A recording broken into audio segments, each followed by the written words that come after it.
नमस्कार दोस्तों, एक बार फिर आपका इंडिया के सबसे बड़े ऑनलाइन प्लेटफॉर्म अनअकैडमी पर हार्दिक स्वागत और अभिनंदन। आज की इस क्लास में आधुनिक भारत के इतिहास में एक महत्वपूर्ण टॉपिक को हम करने के लिए जा रहे हैं। महत्वपूर्ण इसलिए कि कई बार किसी टॉपिक को हम जब कम आंकते हैं तो वहां से प्रश्न बनने की संभावनाएं ज्यादा होती है। तो यहां पर आज मैंने आधुनिक भारत के इतिहास में मेरा उद्देश्य जो है वो है 1935 तक सभी धाराओं को खींच के एक साथ लेके आना, जहां जहां से आपके एग्जाम में क्वेश्चन बन सकते हैं। फिर हम 1935 के बाद की जो स्थिति है उसका पूरा आकलन एक साथ करेंगे, किस प्रकार 1935 के बाद की घटनाएं हैं। लेकिन आज हम जो है भारत में समाचार पत्रों का विकास, इस पार्ट को करेंगे और समाचार पत्रों के साथ साथ कई पुस्तक और ऐसे की बात भी करेंगे जिन्होंने भारत में जन जागरूकता को लाने, भारत में चेतना फैलाने और राष्ट्रवाद उत्पन्न करने में अपनी अहम भूमिका अदा की थी। इस क्रम में हमारा जो राष्ट्रीय आंदोलन आगे बढ़ा है और ब्रिटिश की जो शोषणपरक नीतियां हैं, उन ब्रिटिश की शोषणपरक नीतियों को आगे लाने में निश्चित रूप से समाचार पत्रों की, न्यूज़पेपर्स की बहुत बड़ी भूमिका रही है।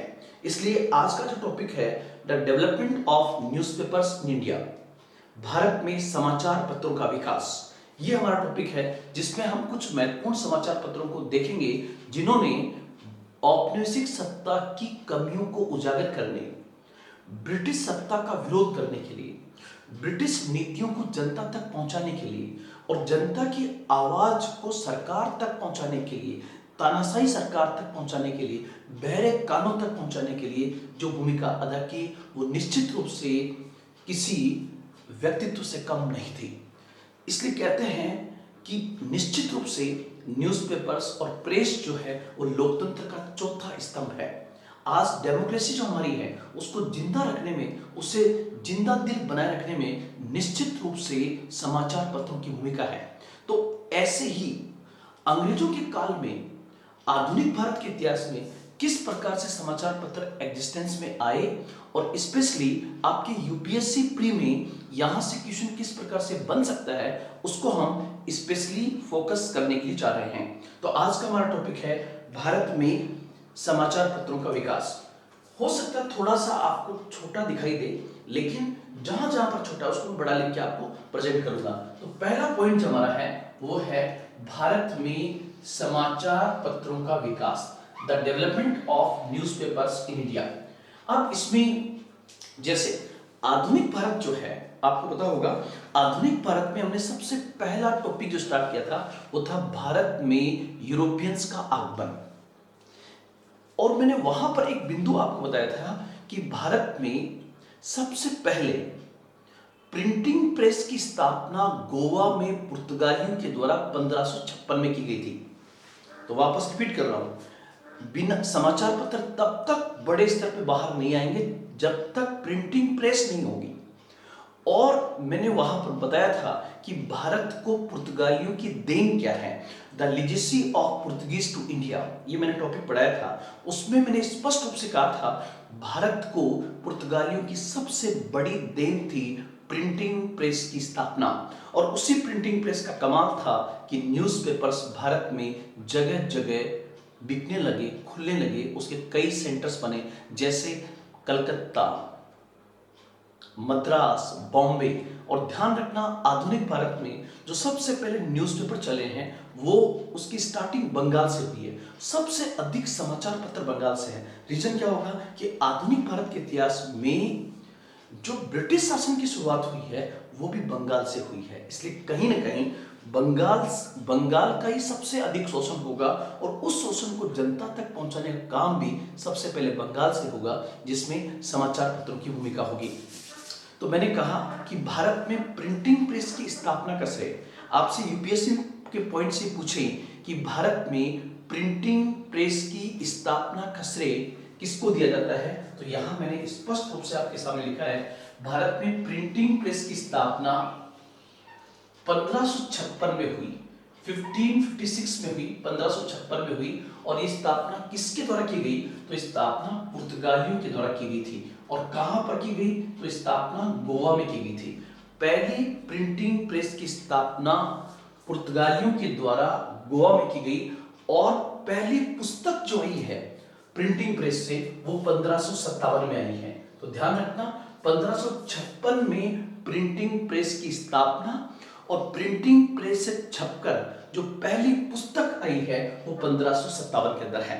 तो यहां पर ये बिंदु सबसे पहले ध्यान रखने वाला है। 1557 का मतलब कौन सा होगा? 16वीं शताब्दी। लेकिन जो प्रिंटिंग प्रेस की स्थापना हुई वो आम आदमी के तो बहुत दूर थी। इसलिए भारत में व्यापक स्तर पर जो प्रिंटिंग प्रेस की स्थापना और जो समाचार पत्र आएंगे वो बेसिकली आएंगे 18वीं शताब्दी के अंदर। मतलब सबसे पहले भारत में जो न्यूज़पेपर्स का आना शुरू होगा वो होगा 18वीं शताब्दी के उत्तरार्ध के अंदर। इस क्रम में भारत में सबसे पहले समाचार पत्र किसी व्यक्ति ने अगर चलाने का प्रयास किया तो वो था विलियम वॉल्ट्स। तो ध्यान रखना, आपसे पूछे कि प्रथम प्रयास किसने किया तो प्रथम प्रयास का उत्तर होगा 1766 में विलियम वॉल्ट्स के द्वारा ये पहला प्रयास किया गया था। किसके द्वारा? विलियम वॉल्ट्स के द्वारा। तो वापस रिपीट कर रहा हूं, भारत में सबसे पहली प्रिंटिंग प्रेस की स्थापना कहां हुई तो पुर्तगालियों के द्वारा गोवा में। कब हुई? 1556 में। पहली पुस्तक कब आई? 1557 में। उसके बाद आप देखिए 1557 के बाद 1657 के बाद 1757, मतलब उसके 200 साल बाद, 200 साल से भी ज्यादा के बाद पहला प्रयास हो रहा है समाचार पत्र का, न्यूज़पेपर का। और वो पहला प्रयास किसने किया है? विलियम वॉल्ट्स के द्वारा किया गया है। विलियम वॉल्ट्स के द्वारा। और वो विलियम वॉल्ट्स के द्वारा जो समाचार पत्र छापने का प्रयास किया गया वो कब किया गया था? 1766 के अंदर, 1766 के अंदर। ये बिंदु आप यहां पर ध्यान रखना, 1766 में। यहां पर एक बिंदु जो आपको समझ में नहीं आए वो क्या होगा कि सर आपने लिखा प्रथम प्रयास, क्या ये प्रयास कंप्लीट नहीं हुआ था? कि यस, ये कंप्लीट नहीं हुआ क्योंकि अंग्रेजों ने ये सोचा कि अगर इस प्रकार के न्यूज़पेपर आए तो वो कंपनी के शासन की नीतियों का पर्दाफाश करेंगे। इसलिए विलियम वॉल्ट्स के द्वारा जिस समाचार पत्र को चलाने का प्रयास किया गया था वो आने से पहले ही बंद हो गया और विलियम वॉल्ट्स जो एक ब्रिटिश था उसे वापस ब्रिटेन भेज दिया गया। तो यहां पर एक रोचक चीज जो है वो है कि ब्रिटिश नीतियों के खिलाफ सबसे पहले उनकी नीतियों को पर्दाफाश करने वाले प्रयास जो है वो अंग्रेजों के द्वारा ही किए गए हैं, जो एक अच्छा संकेत है। ठीक है, यहां पर आप घटनाक्रम जरूर ध्यान रखना। विलियम वॉल्ट्स 1766, यहां पर ध्यान रखें। हमें पता है कि अंग्रेजों की भारत में राजनीतिक शुरुआत किस युद्ध से हुई थी तो 1757 का प्लासी का युद्ध। 1757 में प्लासी का वार हुआ था, 1757 में प्लासी का युद्ध। और 1764 में बक्सर का युद्ध हुआ था। 1764 में बक्सर का युद्ध हुआ था। उस बक्सर के युद्ध के बाद आपको पता होगा 1765 की इलाहाबाद की संधि हुई थी और इलाहाबाद की संधि के द्वारा बंगाल, बिहार और उड़ीसा का दीवानी अधिकार ईस्ट इंडिया कंपनी को प्राप्त हुआ था। ये हमने बहुत अच्छे से पढ़ा था। तो वहां मैंने समझाया भी था कि कंपनी के जब शासन की शुरुआत उसको दीवानी अधिकार मिल गया तो किसी ऐसे अवरोधक को पैदा नहीं करना देना चाहती थी जो उनके शासन में अवरोध बने। तो अंग्रेजों को ऐसा लगा कि विलियम वॉल्ट्स जो है वो अगर न्यूज़पेपर छापेगा तो 10 आदमी और भी जागरूक होंगे, इससे ब्रिटिश नीतियों का पर्दाफाश होगा या कंपनी के शासन की नीतियों का पर्दाफाश होगा। इसलिए ये पहला प्रयास उसने करने का प्रयास किया गया लेकिन उसको चलने नहीं दिया। कब की बात है? 1766। और 1766 से पहले की घटना कौन सी है? 1765 की इलाहाबाद की संधि। इलाहाबाद की संधि से पहले घटना कौन सी है? 1764 का बक्सर का युद्ध। ये ध्यान रखना आप लोग। तो ये एक मैंने इंपॉर्टेंट पॉइंट यहां पर बोला है एग्जामिनेशन पॉइंट से, क्योंकि यूपीएससी ध्यान रखना बाल की खाल निकालती है। आपसे यह भी क्वेश्चन पूछा जा सकता है कि जब भारत में पहले समाचार पत्र को छापने का प्रयास विलियम वॉल्ट्स के द्वारा किया गया उस समय बंगाल का गवर्नर कौन था? तो आप मुझे बताइए 1765 की इलाहाबाद की संधि किसने की थी? वो आया और फिर बंगाल का गवर्नर बना। तो आप मुझे बताइए कि जब 1766 में विलियम वॉल्स ने प्रथम प्रयास किया, उस समय बंगाल का गवर्नर कौन था? ध्यान रखना, यहां पर आप ये ऐसी आशा न पालें कि एक लाइन का क्वेश्चन यूपीएससी आपसे पूछेगी। जैसे सबसे पहले भारत में समाचार पत्र छापने का प्रयास किसने किया? तो ये छोटे से छोटे बच्चे को पता है। क्वेश्चन घुमा के ट्विस्ट करके पूछा जाएगा, इसलिए आपको जानकारी जो है वो सॉलिड होना जरूरी है। अब उसके बाद हम आगे चलें तो आधुनिक भारत में भारतीय प्रेस का आरंभ जो है, मॉडर्न हिस्ट्री में जो प्रेस की स्टार्टिंग होती है, वो उसका जनक जो है कहीं ना कहीं माना जाता है जेम्स ऑगस्टस हिक्की को। वापस बोल रहा हूं, जेम्स ऑगस्टस हिक्की को माना जाता है। और जेम्स ऑगस्टस हिक्की ने 1780 में एक समाचार पत्र निकाला था। जेम्स ऑगस्टस हिक्की ने 1780 के अंदर एक न्यूज़पेपर निकाला था। उस समाचार पत्र का नाम था बंगाल गजट। उस पेपर का नाम क्या था? बंगाल गजट। बंगाल गजट। और उसी पेपर को किस और नाम से जाना जाता है? तो उत्तर होगा the Calcutta general adviser. The Calcutta general adviser. यहां पर द बंगाल गजट भी आप कर सकते हो तो बेस्ट रहेगा। द बंगाल गजट किसका? जेम्स ऑगस्टस हिक्की का। तो आपसे पूछे कि भारत में आधुनिक प्रेस का पहला प्रयास किसने किया? उत्तर होगा विलियम वॉल्स के द्वारा। आधुनिक भारतीय प्रेस का आरंभ का जनक किसको माना जाता है? तो 1780 में जेम्स ऑगस्टस हिक्की को माना जाता है। जेम्स ऑगस्टस हिक्की ने जिस समाचार पत्र को चलाया था उसका नाम था बंगाल गजट। और देखिए आप कहां से स्टार्ट हो रहा है? बंगाल से। नाम क्या है? बंगाल गजट। और अंग्रेजों का सेंटर कहां था बंगाल के अंदर? तो कलकत्ता। तो जाहिर सी बात है ये किस प्रेस से निकल रहा होगा? कलकत्ता में किसी प्रेस से निकल रहा होगा। तो यहां पर 1780 में जेम्स ऑगस्टस हिक्की न्यूज़पेपर का नाम था बंगाल गजट। उसी बंगाल गजट को किस और नाम से जाना जाता है? द कलकत्ता जनरल एडवाइजर के नाम से जाना जाता है। ध्यान रखना, इस पेपर ने सरकार की काफी आलोचना की। और जाहिर सी बात है 1780 के आसपास सरकार किसकी है? तो आप देखिए, थोड़ा सा दिमाग लगाइए। 1773 का रेगुलेटिंग एक्ट, और 1773 के रेगुलेटिंग एक्ट से भारत में पहला गवर्नर जो बना, पहला गवर्नर जनरल बना वारेन हेस्टिंग्स। और वारेन हेस्टिंग्स का कार्यकाल क्या था?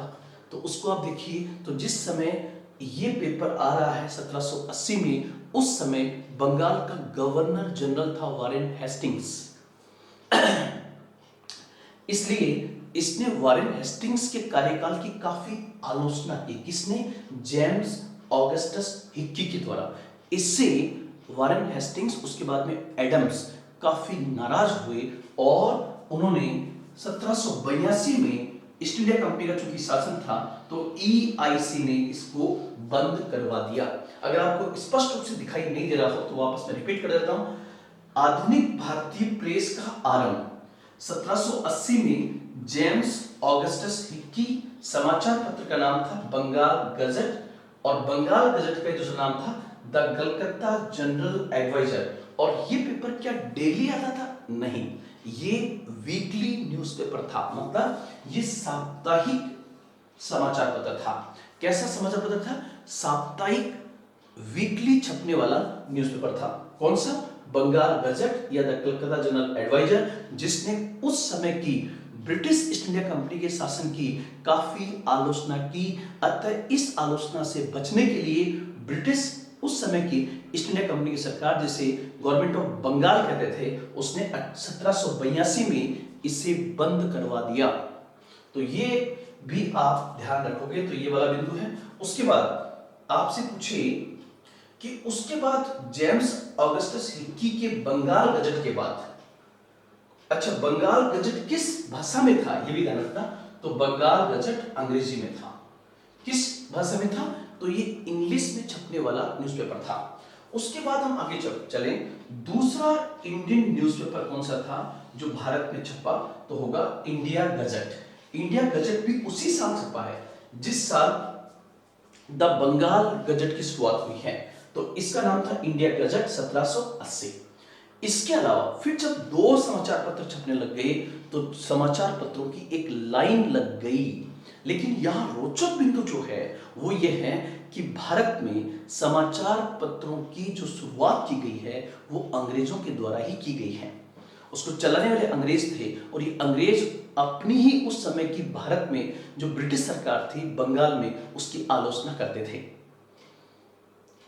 और आप देखो अन्य समाचार पत्रों में जो आपसे पूछे, पहली बात तो दूसरा भारतीय समाचार पत्र जो भारत में छपा और इंग्लिश में था उसका नाम था इंडिया गजट के नाम से। उसके बाद अन्य समाचार पत्रों की बात करें तो इसी प्रकार से अदर न्यूज़पेपर में आप ध्यान रखना 1784 का कलकत्ता गजट।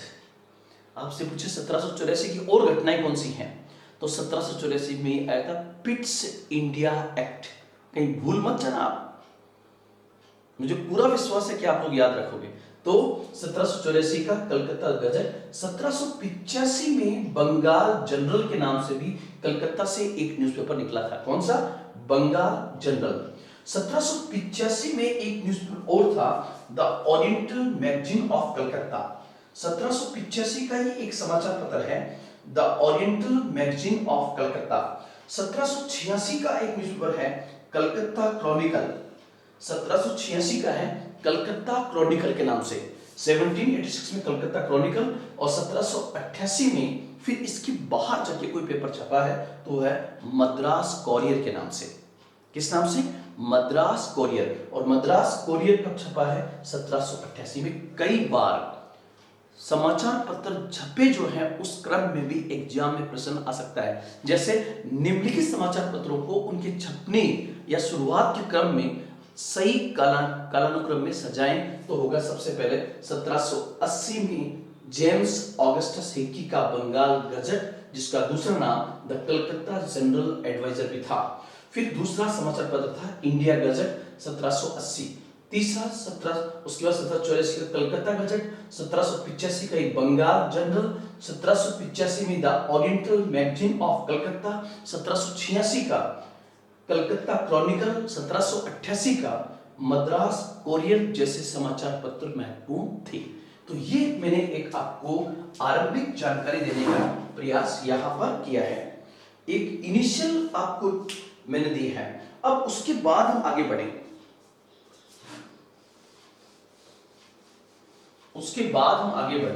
जो चीजें मैंने बताई है उसके आगे, तो नेक्स्ट पॉइंट जो आपका आएगा वो आएगा इसके अलावा वो पॉइंट्स क्या हो सकते हैं, जैसे ये जो समाचार पत्र पढ़े हमने 18वीं शताब्दी के थे।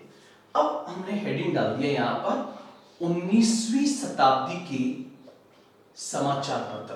कौन सी शताब्दी की? 19वीं शताब्दी। और 19वीं शताब्दी का मतलब क्या होगा? जैसे 1801, 1802, 1803, 1804, 1850 किसमें आएगा? ये सब आएगा 19वीं शताब्दी के अंदर।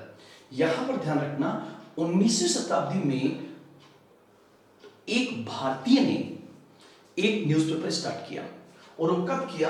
1816 के अंदर, 1816 के अंदर। और 1816 में जो शुरू किया गया, शुरू करने वाला उस न्यूज़पेपर का नाम था बंगाल गजट। तो यहां पर आप कंफ्यूजन न करें, जो पहला था उसका नाम भी बंगाल गजट था, इसका नाम भी बंगाल गजट है। 1816 में बंगाल गजट नाम का समाचार पत्र आया। यह भी किस भाषा में था? ये अंग्रेजी भाषा में था। किस भाषा में? इंग्लिश के अंदर था।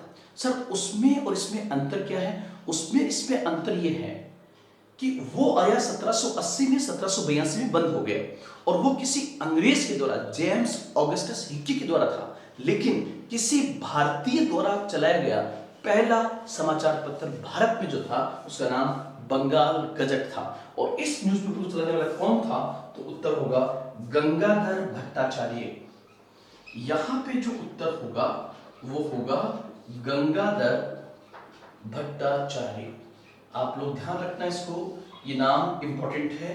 किसी भारतीय द्वारा छापा गया, किसी भारतीय द्वारा छापा गया ये पहला समाचार पत्र था। छापा गया पहला समाचार पत्र था। और फिर मेरा आपसे क्वेश्चन है, आपको बताओ 1813 का चार्टर एक्ट, और आप बताएं कि जिस समय गंगाधर भट्टाचार्य ने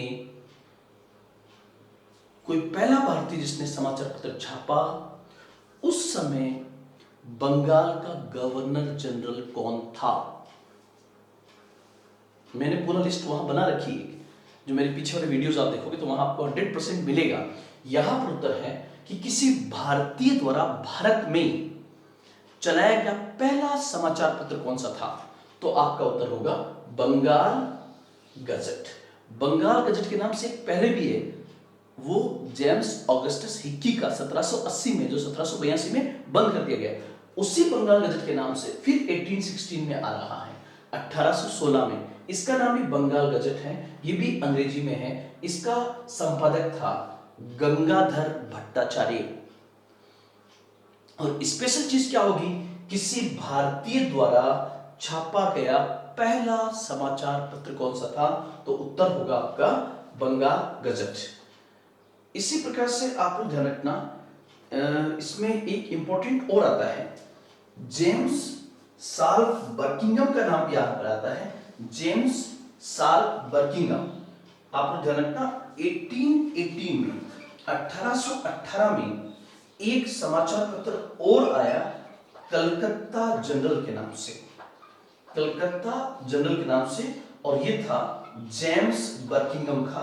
और ध्यान रखना, जेम्स बर्किंघम का भी भारत में समाचार पत्रों में बहुत बड़ा नाम माना जाता है। तो आपसे पूछे कि 19वीं शताब्दी के अंदर समाचार पत्रों के डेवलपमेंट में किस एक व्यक्ति ने बड़ी भूमिका अदा की थी? तो उत्तर होगा जेम्स बर्किंघम। और उसका न्यूज़पेपर था 1818 में शुरू हुआ कलकत्ता जनरल, जो आगे चलकर एक बहुत इंपॉर्टेंट न्यूज़पेपर बनता है। तो यहां पर यह भी ध्यान रखना। लेकिन जेम्स बर्किंघम किस शताब्दी का होगा? तो ये होगा 19वीं शताब्दी, क्योंकि 1818, तो उत्तर होगा 19वीं शताब्दी। इसी प्रकार 1818 में दो समाचार पत्र और आए, 1818 में। तो यहां आप और कुछ पॉइंट्स ध्यान रखिए। 1818 में ही मार्च में द्वारा दो समाचार पत्र आए, एक तो समाचार दर्पण के नाम से, समाचार दर्पण, और दूसरा दिग्दर्शन, समाचार दर्शन और दिग्दर्शन। तो ये बिंदु भी आप यहां पर ध्यान में रखना। उसके बाद में आप लोग ध्यान रखना कि जैसे जैसे न्यूज़पेपर आते गए, वैसे वैसे, क्योंकि ये समाचार पत्र जो है, ऐसा कहा जाने लगा कि ये जनता का प्रतिबिंब है। मतलब क्या होगा कि जो समाज में है उसकी सच्चाई को इन न्यूज़पेपर्स ने प्रस्तुत किया। जब उस सच्चाई को प्रस्तुत किया गया तो जाहिर सी बात है, सच्चाई का मतलब हकीकत में होगा ब्रिटिश शासन की आलोचना करना। और ध्यान रखना, बड़े से बड़े शासन को खत्म करने में अगर सबसे बड़ा रोल किसी का है तो वो किसका है? समाचार पत्रों का। और आजकल तो आप देखते हो कि छोटी से छोटी घटना जो है उसको भी सोशल प्लेटफॉर्म्स पर, फेसबुक पर, व्हाट्सएप पर, यूट्यूब पर किस प्रकार से उसका बड़े बड़े स्तर पर उसका विश्लेषण करके, प्रस्तुति करके, प्रेजेंटेशन करके उसको आम जन तक पहुंचाया जाता है। आज तो डेमोक्रेसी में प्रेस की बात ही अलग है, लेकिन उस समय भी ये भूमिका कम नहीं थी। ये वो लोग थे जो आज हम जिस स्तर पर है, आज हम संचार क्रांति के चरण में हैं।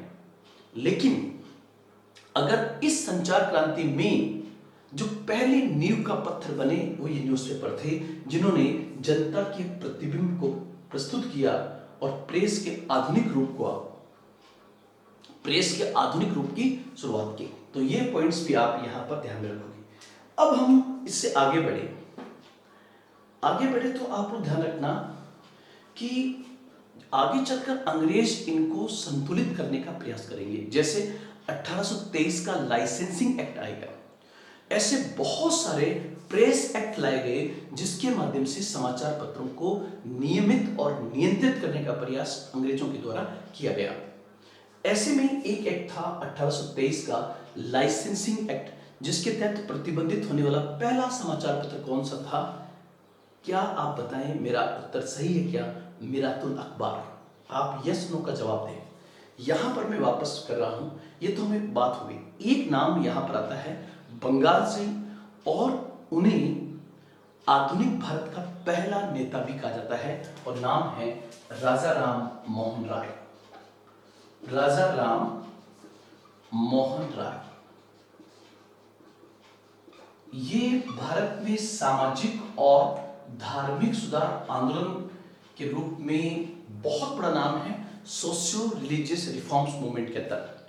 और 19वीं शताब्दी में जो भारत में सामाजिक और धार्मिक सुधार आंदोलन शुरू हुआ, उस सामाजिक और धार्मिक सुधार आंदोलन का जनक भारत में राजा राम मोहन राय को माना जाता है। वो लगभग 1 दर्जन भाषाओं के ज्ञाता थे, जैसे फारसी, उर्दू, अरबी, Bengali, Hindi, French, English, Spanish, Portuguese, Hebrew, ऐसी 1 दर्जन भाषाओं के ज्ञाता थे। तो जाहिर सी बात है, राजा राम को इस बात का पता होगा कि समाचार पत्र किस प्रकार से वर्तमान भारतीय समाज का चित्रण प्रस्तुत कर सकते हैं। इसलिए कहते हैं कि अगर किसी भारतीय द्वारा, एक तो नाम मैंने गंगाधर भट्टाचार्य का बोल दिया है, लेकिन किसी भारतीय द्वारा भारतीय समाज के सही प्रतिबिंब को अगर किसी ने प्रस्तुत किया तो व्यक्ति था राजा राम मोहन राय। मतलब इन्होंने हमारे समाज की बुराइयों को, हमारे सामाजिक आडंबरों को, हमारे सामाजिक कमजोरियों को प्रस्तुत करके भारतीय पुनर्जागरण की शुरुआत की।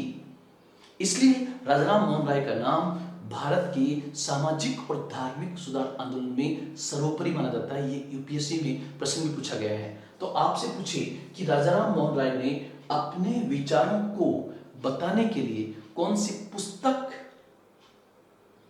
और कौन से समाचार पत्र चलाए, तो ये मैंने एक पूरा वीडियो इसका बनाया था, जिसमें मैंने कहा था कि एक उन्होंने पुस्तक लिखी थी,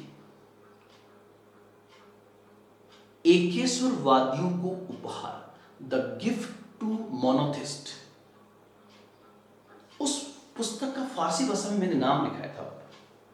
आप बताइए मुझे, मैंने पूरा बहुत 1 घंटे तक पढ़ाया था आपको। तो एक तो उनकी जो एकेश्वरवादियों को उपहार, जिसका नाम था द गिफ्ट टू मोनोथिस्ट। इसी प्रकार ईसाई धर्म की बुराइयों का बताने के लिए उन्होंने किताब लिखी थी परसेप्ट्स ऑफ जीसस, जो पिछले साल 3 एग्जाम में पूछी गई है। लेकिन चूंकि हम यहाँ पर बात कर रहे हैं समाचार पत्रों की, तो राजा राम मोहन राय के द्वारा जो 2 इंपॉर्टेंट न्यूज़पेपर 1821-22 में चलाए गए, वो थे संवाद कौमुदी और मिरातुल अखबार। यहां पर ध्यान रखना, संवाद कौमुदी और मिरातुल अखबार। और ध्यान रखना, राजा राम मोहन राय का संबंध किस प्रांत से है? भारत के बंगाल से।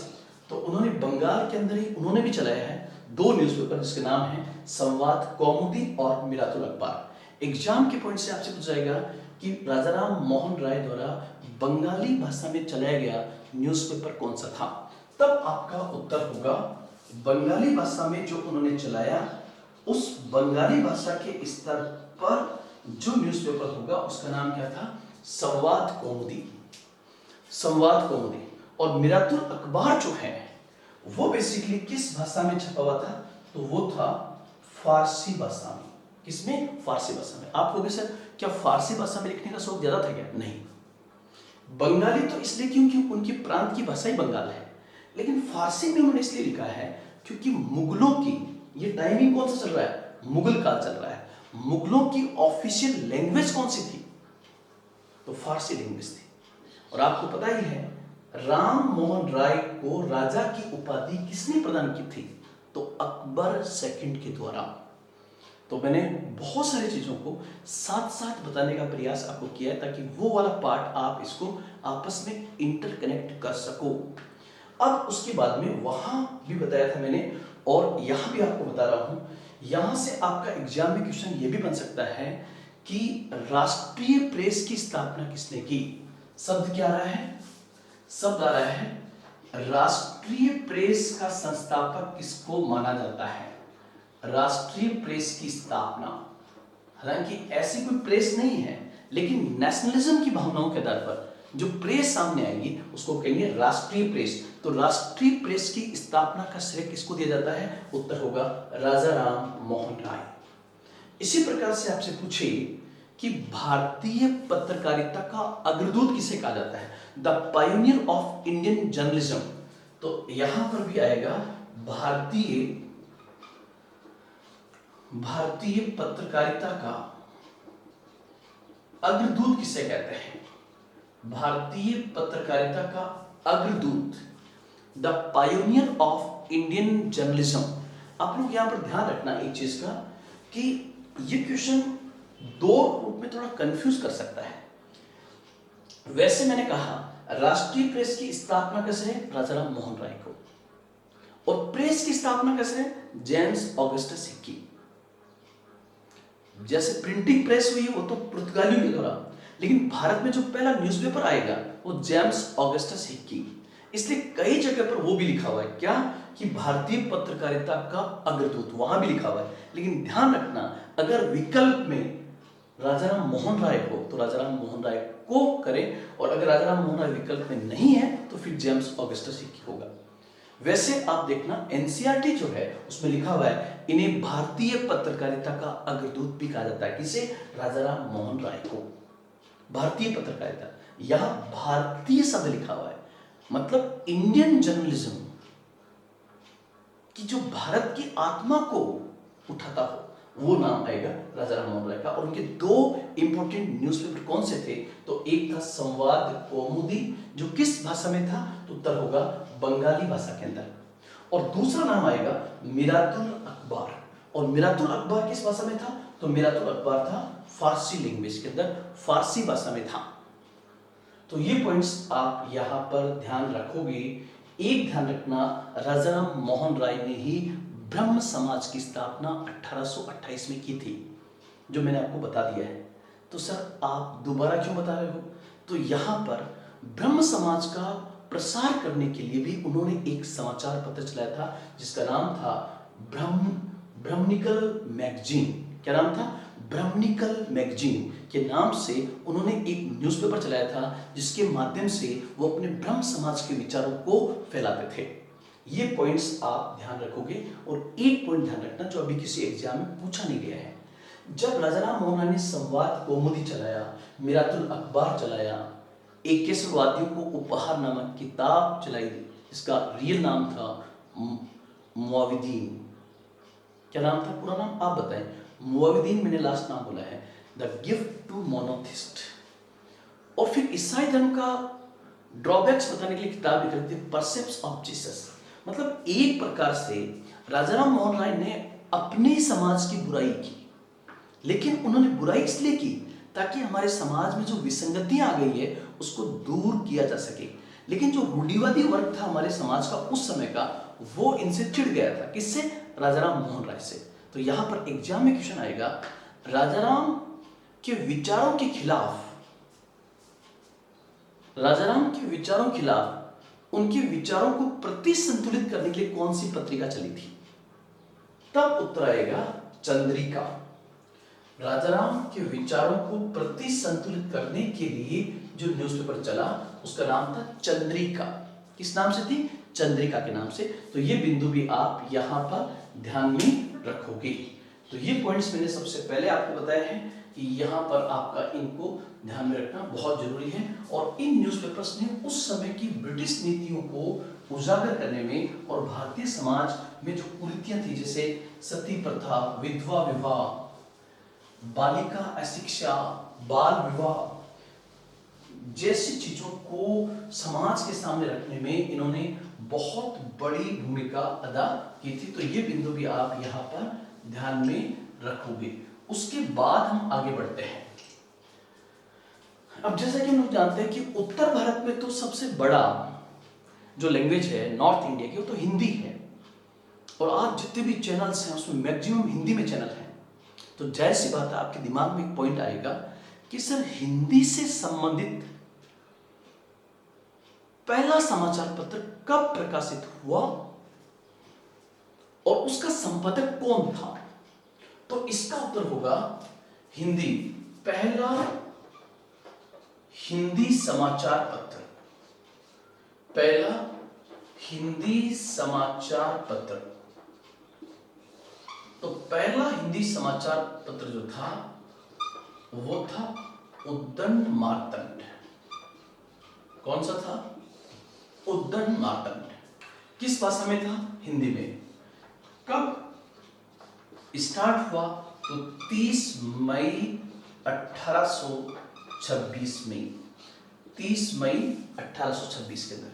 तो आपसे पूछे कि पहला हिंदी समाचार पत्र जो ब्रिटिश भारत के दौरान छपने वाला पहला हिंदी न्यूज़पेपर था वो कौन सा था? तो उसका नाम था उद्दंड मार्तंड, और जुगल किशोर शुक्ल ने इसको लिखा था। जुगल किशोर शुक्ल इसके संपादक थे, जुगल किशोर शुक्ल। और ध्यान रखना ज्यादातर में जो संपादक थे वही उसके मालिक होते थे। तो यहां पर पहला हिंदी समाचार पत्र कौन सा होगा? उद्दंड मार्तंड। कब चला? 30 मई 1826 में। किसने चलाया? जुगल किशोर शुक्ल ने। कई जगह शुक्ल लिखा हुआ है तो आप उसमें कंफ्यूज न करें, मेन नाम जुगल किशोर है। किस भाषा में था? हिंदी भाषा में। सर कहां चलाया गया था? दिल्ली, इलाहाबाद, लखनऊ, कहां था? तो ध्यान रखना ये भी कलकत्ता में ही है।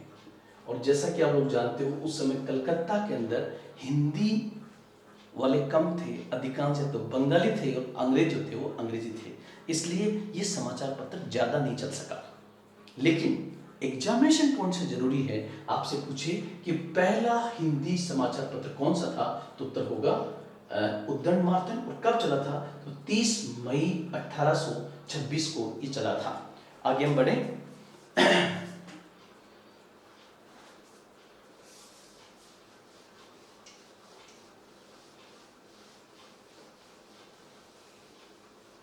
उसके बाद आप देखोगे तो एक इंपॉर्टेंट है अमृत बाजार पत्रिका। ये भी बहुत इंपॉर्टेंट न्यूज़पेपर है। इस न्यूज़पेपर ने अंग्रेजों की धज्जियां उड़ाने में कोई कमी नहीं रखी थी। किसने? अमृत बाजार पत्रिका ने। अमृत बाजार पत्रिका कहां चलती थी? तो बेसिकली इसका भी एरिया था कलकत्ता से और ये बंगाल में चलती थी। अमृत बाजार पत्रिका बंगाल में चलती थी और इसका संपादक थे शिशिर कुमार घोष। इसके संपादक थे शिशिर कुमार घोष। और एक आपको पता होगा, एक इसका समकालीन न्यूज़पेपर है सोम प्रकाश। सोम प्रकाश किसका है? तो सोम प्रकाश है ईश्वर चंद्र विद्यासागर का। ईश्वर चंद्र विद्यासागर का है। और हमने सामाजिक और धार्मिक सुधार आंदोलन में ईश्वर चंद्र जी के बारे में बहुत अच्छा सा पढ़ा है। तो यहां पर ध्यान रखना, अमृत बाजार पत्रिका और सोम प्रकाश ये दोनों भी बंगाल में चलने वाले दो स्थानीय समाचार पत्र हैं, दो लोकल न्यूज़पेपर हैं। और इन दोनों ये समाचार पत्र कब चल रहे हैं? तो ध्यान रखना लगभग ये जिस समय लॉर्ड लिट्टन आया था उस समय ये अपने चरम पर थे। और लॉर्ड लिट्टन चाहता था कि यार ये हमारी बुराई मत कीजिए। लॉर्ड लिट्टन के बारे में मैंने बताया था, लॉर्ड लिट्टन जिसका कार्यकाल 1876 से 1880 था, वो एक प्रतिक्रियावादी वायसरॉय था। प्रतिक्रियावादी रिएक्शनरी वायसरॉय था। तो लॉर्ड लिट्टन ने एक एक्ट पास किया था जिसको हम अलग से पढ़ेंगे जब पूरे एक्ट एक साथ लेके आएंगे। उसने जो एक्ट पास किया था उसको कहते हैं vernacular press act. Vernacular press act के नाम से उसने एक्ट पास किया था, किसने? लॉर्ड लिटन के द्वारा। लॉर्ड लिटन का कार्यकाल 1870 से 1880। और वो कैसा शासक था? प्रतिक्रियावादी। प्रतिक्रियावादी किसको कहते हैं? जिसकी क्रिया से प्रतिक्रिया जरूर हो, उसे कहते हैं प्रतिक्रियावादी। यहां पर ये ध्यान रहे कि लॉर्ड लिटन जो एक प्रतिक्रियावादी वायसरॉय था, उसने उस समय जो समाचार पत्र जो सरकार की बहुत बड़े स्तर पे आलोचना करते थे, उनको चुप कराने के लिए उसने एक एक्ट पास किया जिसे कहते हैं vernacular press act 1878। Vernacular press act पास किया गया था। और ये क्या था? इस एक्ट के द्वारा स्थानीय भाषी समाचार पत्रों को प्रतिबंधित करने का प्रयास किया। यहां देखो, आप इसकी डिटेल में जाओगे तो अगर डिटेल में नहीं जाना है तो सिर्फ इतना लिख सकते हो कि सबसे पहले स्थानीय भाषी समाचार पत्रों को प्रतिबंधित करने का प्रयास बड़े स्तर पर किसने किया? तो लॉर्ड लिटन ने। उस एक्ट का नाम क्या था? तो उस एक्ट का नाम था गलाघोटू एक्ट। मतलब वर्नाकुलर प्रेस एक्ट का लोकप्रिय नाम क्या था? गलाघोटू। मतलब इसने गले को घोट दिया। जब भी प्रेस का मुंह बंद किया जाता है तो कहते हैं गला घोटना। तो इसी को गलाघोटू एक्ट भी कहा जाता है। किसको? वर्नाकुलर प्रेस एक्ट को। अब मैंने दो चीजें बताई आपको। क्या? एक तो लॉर्ड लिटन के समय में स्थानीय भाषी समाचार पत्रों को प्रतिबंधित करने के लिए एक न्यूज़पेपर लाया गया था, उसका नाम था वर्नाकुलर। वर्नाकुलर प्रेस एक्ट मतलब स्थानीय भाषी समाचार पत्र प्रतिबंध अधिनियम। स्थानीय भाषी समाचार पत्र अधिनियम। अब जो वर्नाकुलर प्रेस एक्ट था, ध्यान रखना, इसमें एक प्रोविजन ये था कि जो समाचार पत्र स्थानीय भाषा में छपते हैं, जो समाचार पत्र स्थानीय भाषा में छपते हैं और वो स्थानीय भाषा में छपने वाले समाचार पत्र यदि सरकार संबंधी कोई आलोचना करते हैं तो उन्हें कलेक्टर से परमिशन लेनी पड़ेगी। मतलब कई प्रकार के ऐसे रेगुलेशंस थे जो सीधा सीधा एक प्रकार का गला घोटना था। किसका? प्रेस का। तो बस मेरी बात को यहीं खत्म कर रहा हूं। क्या होगा? लॉर्ड लिटन जो एक प्रतिक्रियावादी शासक था, उसने स्थानीय भाषी समाचार पत्रों को प्रतिबंधित करने के लिए एक अधिनियम लेके आया जिसे कहते हैं वर्नाकुलर प्रेस एक्ट। इसे गलाघोटू एक्ट भी कहा जाता है। और आपसे क्वेश्चन ये पूछा जाएगा क्या कि वर्नाकुलर प्रेस एक्ट के द्वारा लॉर्ड लिटन किस समाचार पत्र को प्रतिबंधित करना चाहता था? तो उत्तर होगा अमृत बाजार पत्रिका, जो बंगाली भाषा में छपती थी, जो कि लोकल न्यूज थी। तो वर्नाकुलर प्रेस एक्ट के द्वारा उसका मेन निशाना जो था वो बेसिकली अमृत बाजार पत्रिका थी। लेकिन जैसे ये एक्ट इंप्लीमेंटेशन में आया, उससे पहले पहले रातों रात अमृत बाजार पत्रिका ने अपने आप को बंगाली भाषा से अंग्रेजी भाषा में तब्दील कर लिया और बाद में बाइलिंगुअल बनता है। मतलब ये अंग्रेजी भाषा में चेंज हुआ रातों रात। इसलिए अमृत बाजार पत्रिका इस अधिनियम के तहत प्रतिबंधित होने से बच गई और इसके तहत प्रतिबंधित होने वाला समाचार पत्र कौन सा हो गया? तो उत्तर होगा सोम प्रकाश। किसका? ईश्वर चंद्र विद्यासागर का। तो ये बिंदु आप यहां पे ध्यान रखना। मेरे हिसाब से समाचार पत्रों में अगर सबसे अधिक बार कोई क्वेश्चन पूछा गया है तो वो इस जगह से पूछा गया है, और एक्ट से पूछा गया है तो लॉर्ड लिटन का वर्नाकुलर प्रेस एक्ट। लेकिन जैसा कि हम लोग जानते हैं कि जैसे उसने इसको प्रतिबंधित करने का प्रयास किया, इससे जनता भड़क गई और पब्लिक के बीच में मैसेज गया कि जब इन्होंने अच्छा काम कर रहे हैं पत्रिकाएं, तो इन्होंने इसको प्रतिबंध किया है, अर्थात ये इनकी कमियों को उजागर कर रहे हैं। इसलिए 1882 में लॉर्ड रिपन जब आएगा तो उसने वर्नाकुलर प्रेस एक्ट को रद्द कर दिया और ये इस पर लगे, प्रेस पे लगे प्रतिबंधों को हटा दिया। इसलिए लॉर्ड रिपन को सुधारवादी कहा जाता है। लेकिन हकीकत क्या थी कि उस समय इस प्रकार के एक्ट से भारत में राष्ट्रवाद कम नहीं हुआ, बल्कि राष्ट्रवाद और अधिक बढ़ा। और राष्ट्रवाद जब बढ़ा तो उसको कम करने के लिए उन्होंने क्या कर दिया? उसको वापस कैंसिल कर दिया। तो ये बिंदु आप यहां पर ध्यान में रखेंगे।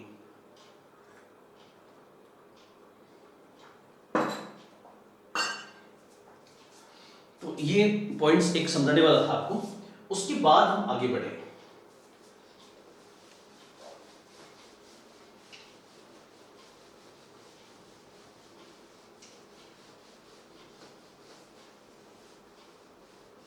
अब हम कुछ ऐसी बुक्स पर एक एनालिसिस व्यक्त करते हैं जहां से आपके एग्जाम में, जिन्होंने एग्जाम में क्वेश्चन भी आ सकता है। और अब हम ऐसे जो हमने अभी तक बताए वो थे जिन्होंने हमारी नींव को तैयार किया है। अब हम ओवरऑल देखते हैं कि वो कौन से न्यूज़पेपर्स थे जिन्होंने हमारे राष्ट्रीय आंदोलन में बहुत बड़ी भूमिका अदा की नेशनल मूवमेंट के अंदर। तो नेशनल मूवमेंट की जब बात आएगी तब आपका आएगा ईश्वर चंद्र विद्यासागर का सोम प्रकाश। एक तो आप ध्यान रखना। दूसरा आपसे पूछिए कि गांधी जी द्वारा चलाए गए प्रमुख समाचार पत्र कौन से थे? किसके द्वारा? गांधी जी के द्वारा, महात्मा गांधी, मोहनदास करमचंद गांधी। तो गांधी जी ने दक्षिण अफ्रीका में जो न्यूज़पेपर चलाया था उसका नाम था इंडियन ओपिनियन। गांधी ने साउथ अफ्रीका में अपने विचारों को फैलाने के लिए और नस्लवाद का विरोध करने के लिए वहां जो चलाया था उसका नाम था इंडियन ओपिनियन। इसी प्रकार उनकी न्यूज़पेपर थे यंग इंडिया और एक द हरिजन के नाम से, जिसमें उन्होंने दलितों के पक्ष में एक अभियान शुरू किया था। हरिजन के नाम से भी उन्होंने एक न्यूज़पेपर चलाया था। तो इंपॉर्टेंट न्यूज़पेपर्स जो थे इंडियन ओपिनियन, यंग इंडिया और हरिजन थे। साथ ही साथ कुछ उनकी बुक्स थी जो जिसका पत्रिका के रूप में काम हुआ है। उसमें से एक सबसे फेमस बुक जो उनकी थी हिंद स्वराज। एक तो इनकी हिंद स्वराज। और मैं आपसे भी रिक्वेस्ट करूंगा कि जब आपके पास समय हो और कभी आपको घूमने का मौका मिले, कब? कोविड-19 का लॉकडाउन खुलने के बाद, तो आप गांधी जी के साबरमती आश्रम में जरूर जाइए। महसूस कीजिए कि बंदा किस प्रकार से वहां पर राष्ट्रीय आंदोलन की संकल्पना को तैयार करते हैं और वहां से आपको एक पॉजिटिव एनर्जी मिलेगी। और हमारे प्रधानमंत्री द्वारा गांधीनगर के अंदर जो महात्मा गांधी का मंदिर बनाया हुआ है, जो बहुत बड़ा विशाल मंदिर बना है, उसको भी आपको देखना चाहिए कि किस प्रकार से खुद एक बहुत बड़े वैज्ञानिक ने कहा था कि आने वाली पीढ़ियां अचंभा करेगी कि यह हाड़मास वाला व्यक्ति इतना बड़ा व्यक्ति बना जिसने अंग्रेजों को हिला दिया था। वो वैज्ञानिक कौन था, मैं आपसे पूछना चाहूंगा। तो यहां पर ध्यान रखें, गांधी जी के 3 इंपॉर्टेंट न्यूज़पेपर है, इंडियन ओपिनियन, यंग इंडिया और हरिजन। बुक्स की बात करें तो हिंद स्वराज और my experiment with truth, my experiments with truth भी यहां पर इंपॉर्टेंट है। तो ये भी आप यहां पे ध्यान में रखोगे। इसके बाद हम आगे बढ़े, नेक्स्ट पॉइंट हम आगे बढ़े। तो नेक्स्ट पॉइंट जो आपका होगा वो होगा गांधी जी के बाद में एक और बड़ा नाम आता है जिन्होंने भारतीय राष्ट्रीय आंदोलन का सबसे पहला बेस तैयार किया, वो थे दादा भाई नौरोजी। और मैंने दादा भाई नौरोजी पढ़ाते समय आपको बताया था कि दादा भाई नौरोजी ने समाज में सुधार के लिए कौन से सामाजिक संस्था की स्थापना की थी? बताइए आप लोग। मैंने पहले बता रखा आपको। और उस सामाजिक संस्था और दादा भाई नौरोजी द्वारा जो समाचार पत्र चलता था उसका नाम था राफ्त गुफ्तार। कई जगह रास्त लिखा हुआ है, राफ्त गुफ्तार। और एक उनका बहुत फेमस जो ऐसे आया था, जो बाद में एक पत्रिका के रूप में आया, उसका पत्रिका में छपा poverty and un British rule in India. ये मैंने आपको पूरा समझा दिया था। आप मेरा उदारवादी राष्ट्रवादी प्रथम चरण में आप देखें, उसमें मैंने पूरा बताया है कि उन्होंने किस प्रकार से भारतीय गरीबी का और भारत में गैर ब्रिटिश शासन का बहुत बेहतर विश्लेषण वहां पे प्रस्तुत किया था। तो उसको भी आप देखने का प्रयास करें, poverty and un British rule India. इसी के माध्यम से उन्होंने सबसे पहले, दादा भाई नौरोजी ने सबसे पहले भारत में बताया कि किस प्रकार भारत का धन भारत से बाहर जा रहा है। अर्थात उन्होंने धन निष्कासन का सिद्धांत प्रस्तुत किया था, जिसको हम कहते हैं ड्रेन वेल्थ थ्योरी। उस ड्रेन वेल्थ थ्योरी का प्रस्तुत करने वाला वो ऐसे कौन सा था, उसका नाम था poverty and un British rule in India, Bharat में गरीबी एवं गैर ब्रिटिश शासन, ये इसका उत्तर होगा। उसके हम आगे बढ़े नेक्स्ट, उसके बाद में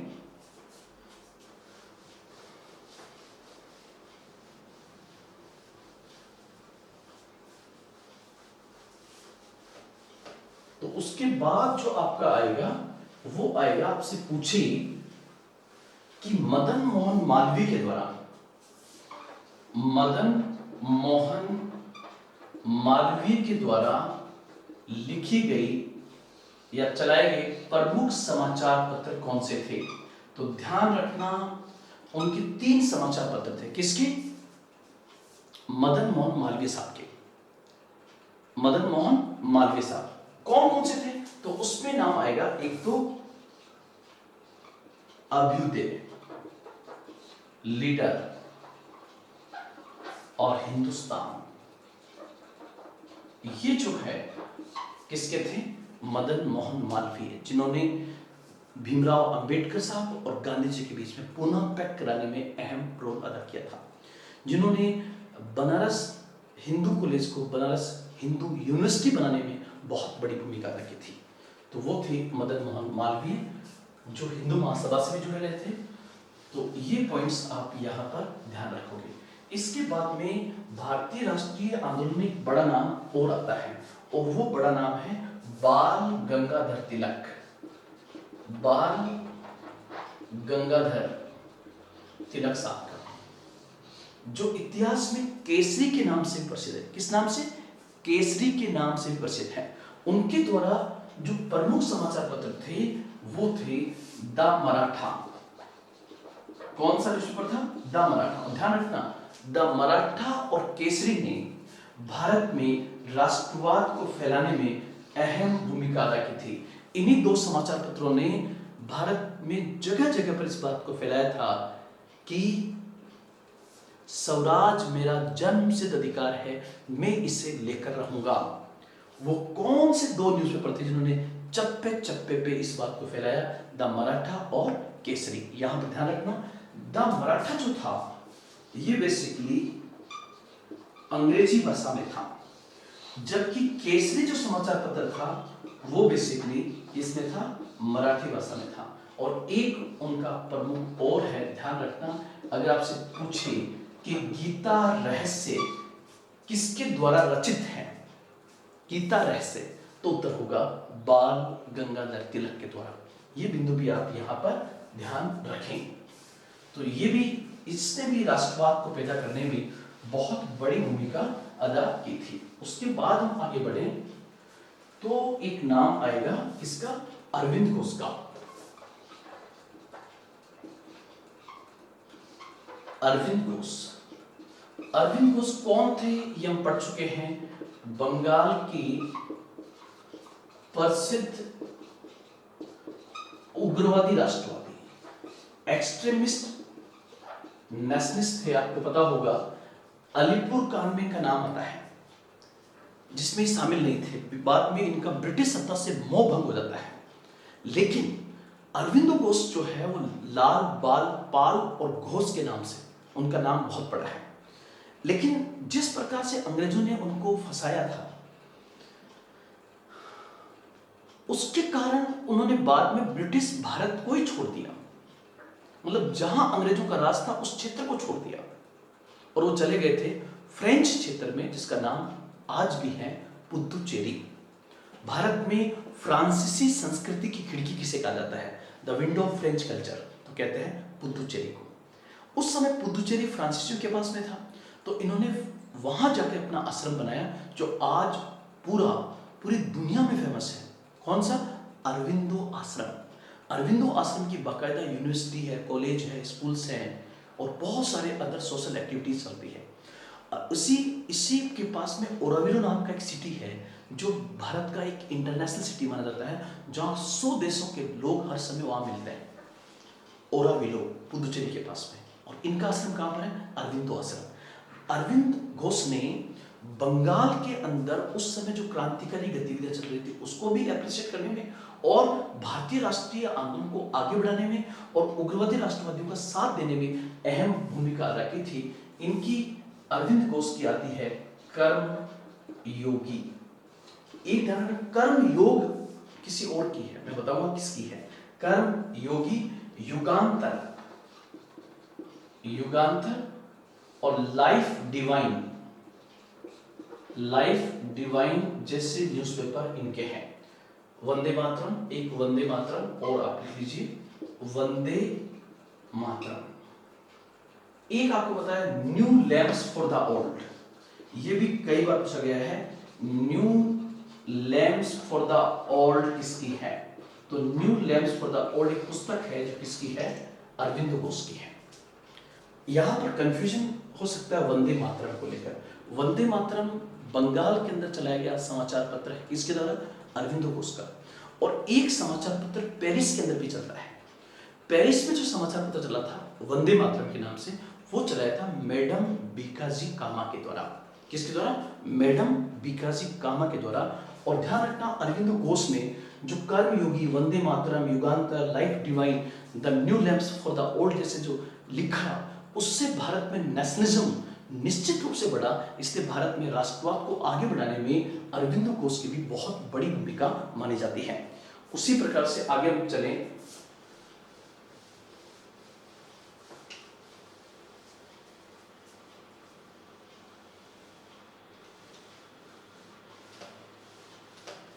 तो नेक्स्ट पॉइंट होगा आपका।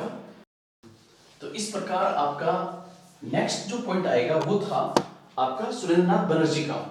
सुरेंद्रनाथ बनर्जी जो है, सुरेंद्रनाथ बनर्जी जिनका राष्ट्रवादी में बहुत बड़ा नाम है, उदारवादी राष्ट्रवादी ये भी थे। इनकी भूमिका कई रूप में रही, लेकिन जो न्यूज़पेपर है उसमें एक तो इनका था द बंगाली और एक था a nation is making. A nation is making के नाम से भी इनका एक था। उसके बाद में आप आगे चलेंगे तो नेक्स्ट जो नाम आएगा वो आएगा आपका एनी बेसेंट का। एनी बेसेंट का, और एनी बेसेंट के बारे में मैंने आपको कई बार बताया कि एनी बेसेंट जो भारत में थियोसॉफिकल सोसाइटी के पॉइंट से हिंदुस्तान में आई थी, लेकिन उन्होंने भारतीय राष्ट्रीय आंदोलन में काफी रुचि ली और उन्होंने 2 समाचार पत्र चलाए थे।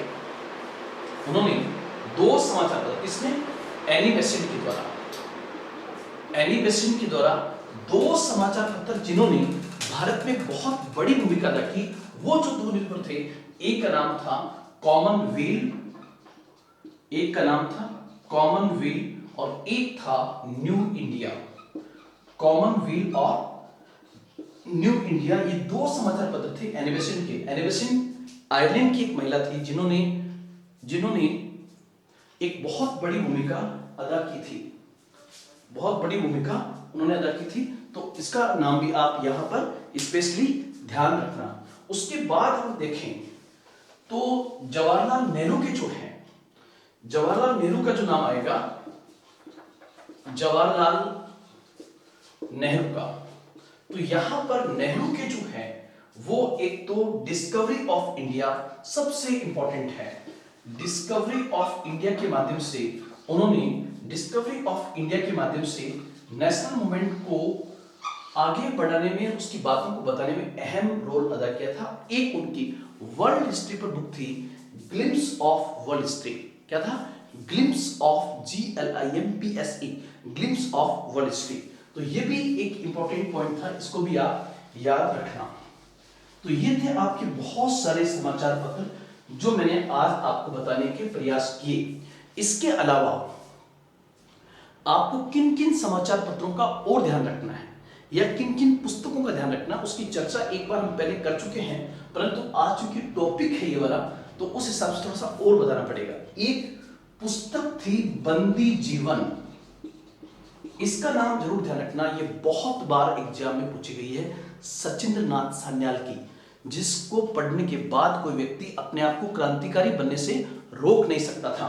तो एक तो ये, दूसरा सत्यार्थ प्रकाश। आपसे पूछे कि सत्यार्थ प्रकाश किसकी पुस्तक थी? स्वामी दयानंद सरस्वती की। जिन्होंने सत्य पर आधारित प्रकाश की किस प्रकार से भारत में आर्य समाज के संस्थापक स्वामी दयानंद सरस्वती ने आर्यों के आगमन पर जो बात प्रस्तुत वहां पर की थी। इसी प्रकार से एक किताब है, एक पत्रिका चलती थी इंडिपेंडेंट। आपसे पूछे कि इंडिपेंडेंट नामक न्यूज़पेपर किसका था, तो उत्तर होगा मोतीलाल नेहरू का। इंडिपेंडेंट किसका था, मोतीलाल नेहरू का। एक मैंने पहले आपसे चर्चा की थी गदर पत्रिका। गदर पत्रिका गदर पार्टी द्वारा चलाई गई थी, लाला हरदयाल और सोहन सिंह भाकना। मैंने एक बार आपसे प्रश्न भी पूछा था कि गदर पत्रिका किन भाषाओं में प्रकाशित होती थी। ये मैंने पहले वाले वीडियो में आप देखना, पूरा डिटेल वहां पर बताया हुआ है। एक आपसे पता होगा वंदे मातरम पेरिस में किसने चलाई थी, कौन सी, वंदे मातरम।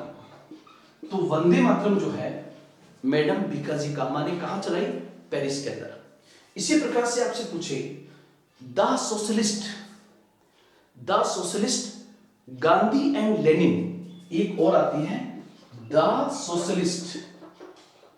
सोशलिस्ट और गांधी एंड लेनिन नाम की समाचार पत्रिका किसने चलाई थी, तो उत्तर होगा श्रीपाद अमृत डांगे ने। क्या नाम आएगा यहां पे, तो होगा श्रीपाद अमृत डांगे के द्वारा। एक आपसे पूछे कि वामपंथ पर आधारित इंकलाब नामक समाचार पत्र किसने चलाया था, इंकलाब। तो यहां पर इसका उत्तर होगा इंकलाब चलाया था गुलाम हुसैन ने। इंकलाब किसने चलाया है, गुलाम हुसैन के द्वारा। और गुलाम हुसैन ने पत्रिका कहां चलाई थी, तो उत्तर होगा लाहौर में। और ये किस विचारधारा पर आधारित थी, वामपंथी आंदोलन के ऊपर। अर्थात इन्होंने गरीबों की आवाज उठाई, किसानों की आवाज उठाई और मजदूरों की आवाज उठाई थी। उसके बाद में आपसे पूछिए कि लेबर किसान गजट जो लेफ्टिस्ट से संबंधित था, वामपंथ से संबंधित था, लेबर किसान गजट, इसके रचयिता कौन थे, लेबर किसान गजट। तो ध्यान रखना इसके थे एम सिंगार वैल्यू। और कहां चलती थी ये, मद्रास के अंदर, ये चलती थी मद्रास के अंदर। एक आपसे पूछे नवयुग, तो नवयुग जो है ये थी मुजफ्फर अहमद की, जो वामपंथ पर आधारित थी। मुजफ्फर अहमद की नवयुग कहां पर, बंगाल में, कहां पे, कलकत्ता के अंदर। तो नवयुग का कौन है, मुजफ्फर अहमद। इसके अलावा अगर और कोई क्वेश्चन आपका बन सकता है तो एक आई थी नेशन पत्रिका गोपाल कृष्ण गोखले की, नेशन के नाम से, NATION, नेशन, गोपाल कृष्ण गोखले। काल नामक पत्रिका प्रांजपी की। और इसके अलावा कुछ हमने बंगाल वाले में पढ़ा था। तो ये चीजें आप यहां पर पूरा ध्यान रखने का प्रयास करना। तो आज दोस्तों हमने पूरा पढ़ने का प्रयास किया। कौन सा पार्ट, भारत में समाचार पत्रों का विकास। उसी के तहत आगे भी हम कल इसी प्रकार का एक टॉपिक लेंगे, ताकि 1935 तक जब हम पहुंचे तो इन सभी धाराओं को एक साथ लेके बता सकें कि भारतीय राष्ट्रीय आंदोलन को उस सीमा तक 1947 तक पहुंचाने में किन किन की भूमिका रही। आज जो मैंने टॉपिक लिया उसमें 100% इस 1 घंटे की क्लास से आपको 2 से 3 क्वेश्चन किसी न किसी एग्जाम में मिलने की कहीं ना कहीं 100% संभावना होगी। इसलिए आप बहुत बेहतर तरीके से याद करें। कल हम फिर मिलेंगे। आज इतना ही। जय हिंद, जय भारत।